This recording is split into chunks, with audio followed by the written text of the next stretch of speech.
ઘરે શ્રીખંડ કેવી રીતે બનાવવાનું? ચલો આજે શ્રીખંડ બનાવશું. એના માટે આપણે દહીં જમાવી લીધું છે. જુઓ મિત્રો, આજે આ દહીં છે આપણું.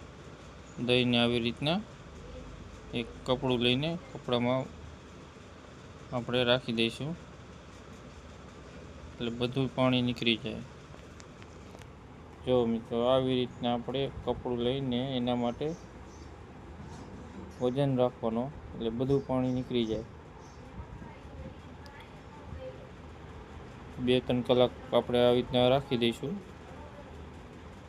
ગમે તે તમારે વજન રાખી દેવાનું. આવી રીતના જો અમે પાણીની ડોલ ભરી લીધી છે.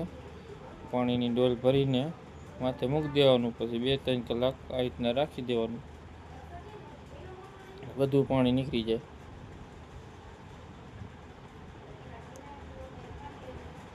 ઘરે આવી રીતના શ્રીખંડ બનાવો, મસ્ત બનશે ભાઈ. શ્રીખંડ બજારને ભૂલી જશો તમે.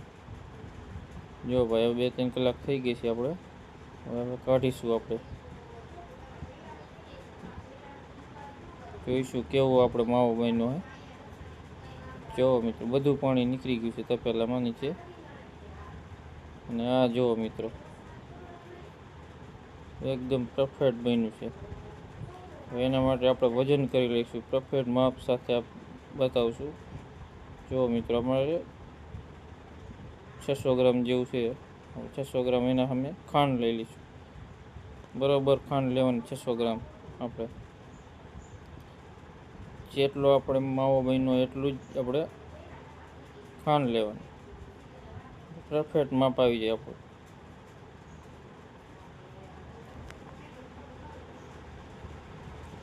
જો મિત્રો, આપણે ખાંડ લીધી છે અને આપણે મિક્સરમાં ગ્રાઇન્ડર કરી લઈશું.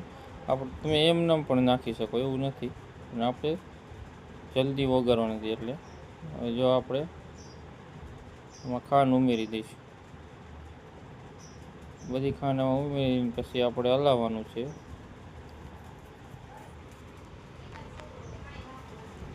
બધી ખાંડ ઉમેરીને પછી હલાવી નાખશું.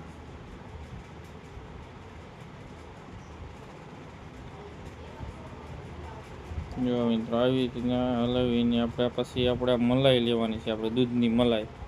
દૂધની મલાઈ આવે ને, બજારમાં મળી જાય તમને આસાનીથી. મલાઈને પણ આમાં નાખીને મિક્સ કરી નાખવાની.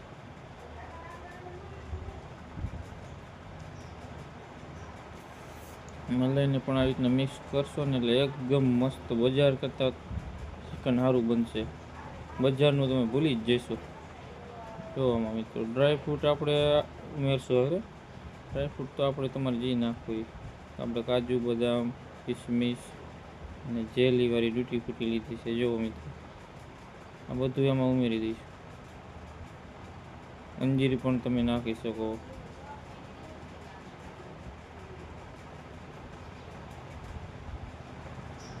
બધું એને હલાવીને આપણે ફ્રીજમાં મૂકવાનું છે. 2-3 કલાક ફ્રીજમાં મૂકી દઈશું એટલે અસલ જામી જઈશે. જો મિત્રો, આપણે ટ્રાય કરી જોઈએ કેવું બન્યું છે. આપણે 2 ફ્લેવરમાં બનાવ્યું છે, એક મેંગો ફ્લેવર ને એક આપણે સાદું બનાવ્યું છે. અને જો મિત્રો, ટ્રાય કરી જોઈએ. મસ્ત બન્યું છે આપણે શ્રીખંડ, એક નંબર.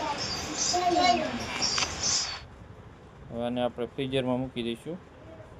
2-3 કલાક ફ્રીઝરમાં મૂકી દઈશું એટલે અસલ જામી જશે. બજારનું તમે ભૂલી જ જઈશો. જો શ્રીખંડની રેસીપી સારી લાગી હોય ને તો એક લાઈક કરી દો ભાઈ. જો મિત્રો, આપણે 2-3 કલાક થઈ ગઈ છે, અસલ જામી ગયું છે. જો મિત્રો, હવે એકદમ પરફેક્ટ. જો ભાઈ, આમ જો